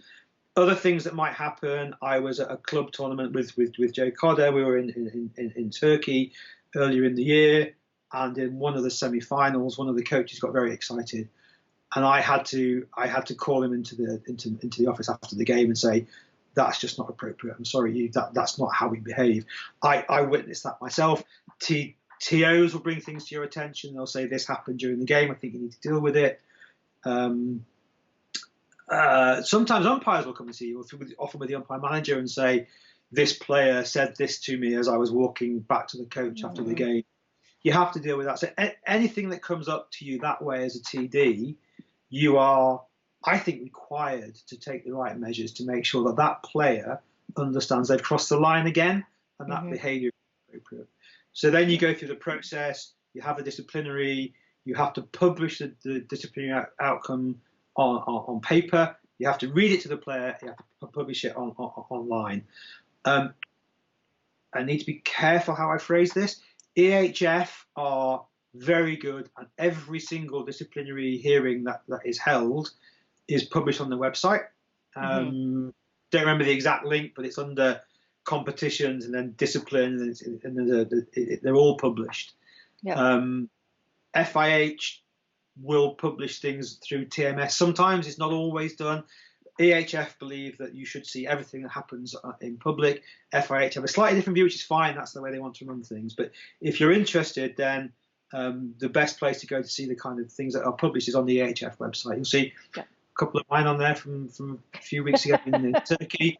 It's not something I like doing, but it's something we have to do. It's a part of the role. It just comes with the territory. Yeah. So in PAF, for example, if our competitions are being published more on the panamhockey.org website, then you'll go to the competitions and it'll be the reports tab. And that's where you'll see the disciplinary. So actually, when I was doing a little preparation for this, I went back and read a few little reports and things like that and found them there. On the FIH, on the TMS, you'll see again under the reports tab. So the reports tab will have the official match sheets. So you'll actually see what, the officials are seeing on their tabs, and then there'll also be links to any of those reports. How many times have you gone back to an incident maybe that's been reported to you that, oh, this player got struck with a stick by this other player, we'd like you to have a look at it? How do you handle those particular situations where maybe the umpire either didn't see it or they applied maybe a different remedy than was necessary? I'm thinking about things like, I think it was the Commonwealth Games on the Gold Coast, and Canada men were playing somebody else, and one of our younger players was a little bit too zealous in a back tackle, ended up receiving a yellow card for what they had done. And then after it went to the TD, it got upgraded to a red card. How does that work in the whole process? So if a team comes to you with a video and says, can you look at this video with us, please, and see what you think? If it's obvious that from 3 or 4 different camera angles that the umpire doesn't have when they're on the pitch, that something has happened that needs to be upgraded to a red card.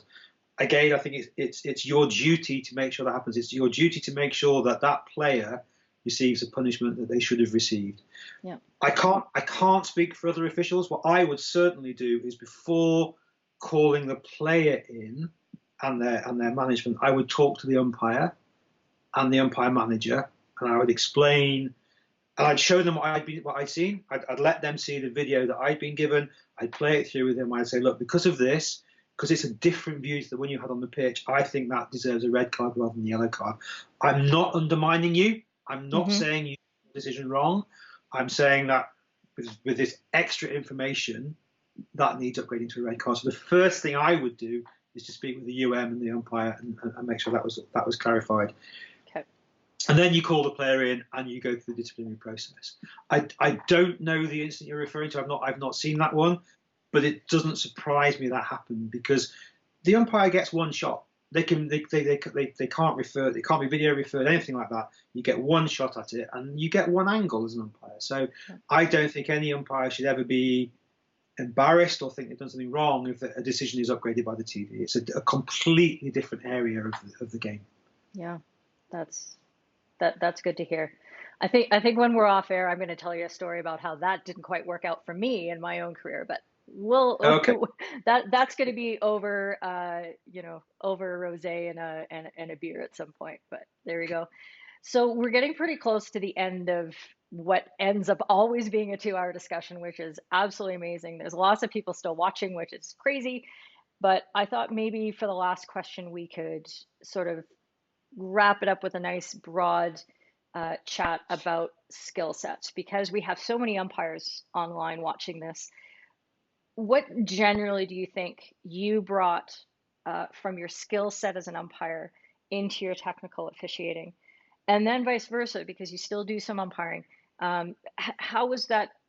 How have these things built along? So if somebody is an umpire at home and thinking, this is I think a valuable experience that I want to add to my own life, what am I going to bring to the table, and maybe what are some other things that I'm going to learn and add to myself as a human being, having participated in this.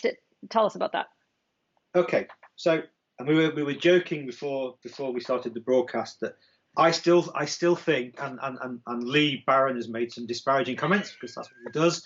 I still think that the main thing that I brought to this role from my umpiring is an understanding of what the rules and the regulations are saying. I still get very surprised when I hear umpiring colleagues saying, "Oh, I don't really know the rules. I umpire from the heart and not from the head." I think that that's great. You can do that once you understand what the rules are and you've got a knowledge of what the rules are. So I think that was the first thing, that I was always that guy on the pitch who knew the rules and the regs, and I've always been, I've been interested in them. I find them intriguing.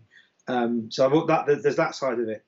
I think that, and we talked about this a little bit with after the Belgian goal, the ability to understand what's happening in the game. Reading the game as an official is as important as reading the game as an umpire. So you know that when the game heats up, you want to go and make sure that you're standing near the bench that's going to get agitated. Okay. So if there's something happening on the pitch, as a TO, I never stand still. I'm always walking around. I walk from bench to bench. I chat to the managers. Right time, right place, obviously. But if the game is heating up and one bench is getting very irate, I'll make sure I go and stand with them. I'll try and get there before they get irate. Yeah. I hope I understand what's happening on the pitch. I think that's really important. As an umpire, I always tried to make sure that I knew the teams pretty well. I knew the manager, I knew the captain. It's that point about working with people, having the respect, having some empathy with them. That's a key part for me of being an MO as well. And when we're talking about the disciplinary stuff, I think as an umpire, you know when the line's being crossed on the pitch. You know when the player has done something that deserves a red card, a yellow card, a green card, whatever it is. I think as an MO, as a TD, that's important as well. You've got to know, you've got to recognise for the good of the game when that line has been crossed.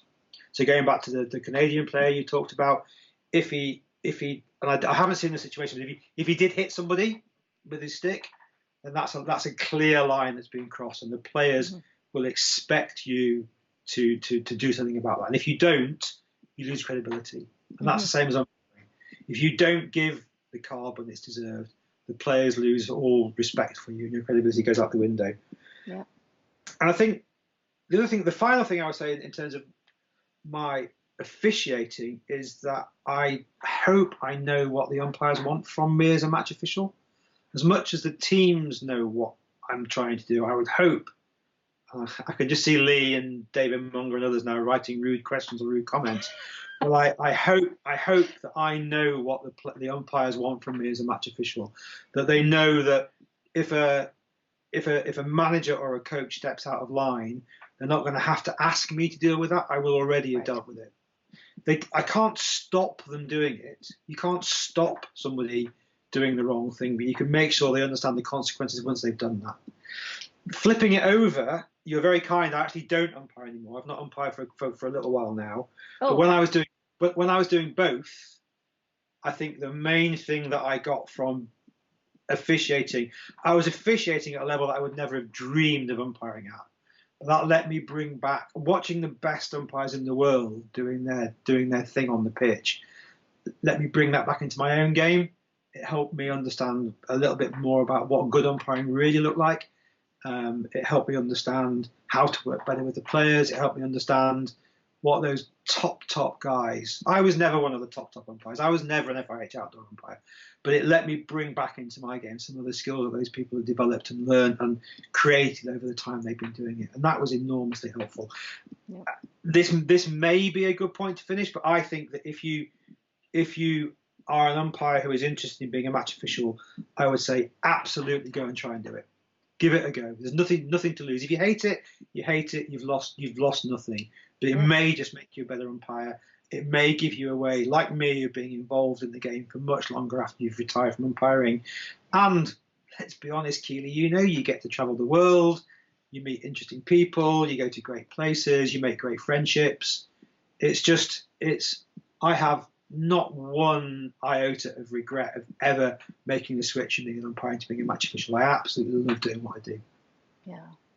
Oh, that's amazing. You did wrap it up exactly. The last thing I was going to say is, what would you say to any umpire at home who's completely inspired by everything that you've talked about and is getting all geared up? I know Namal was making comments earlier that he's sold. My friend Dennis here in Calgary, he's intrigued. And yeah, giving that advice just to give it a shot, because all the things that we love about umpiring, the way we get to serve the game, the way we get to be involved in the game at a level that we wouldn't be able to have reached as a player or even as a coach, is amazing. And it's all about the people. It's all about the people that you get to meet over the years. And my final comment would be, if anybody's inspired by me, you need to find better role models, folks. You really do. There you go. All right. Well, David, thank you so much for an amazing talk. It was absolutely incredible. You answered all the questions with aplomb, as I knew you would.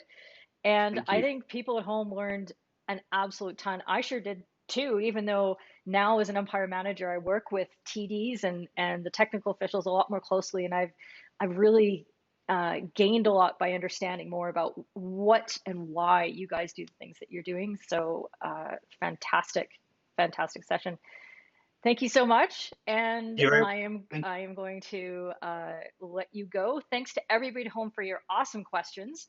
And David might be able to pop into the chats and into the comments. So if there's anything that we missed pitting on the broadcast, maybe he'll get a chance to give you a quick answer on that. And otherwise, hey, thanks very much. And we'll see you next time on Umpire at Home. Stay safe. Bye-bye.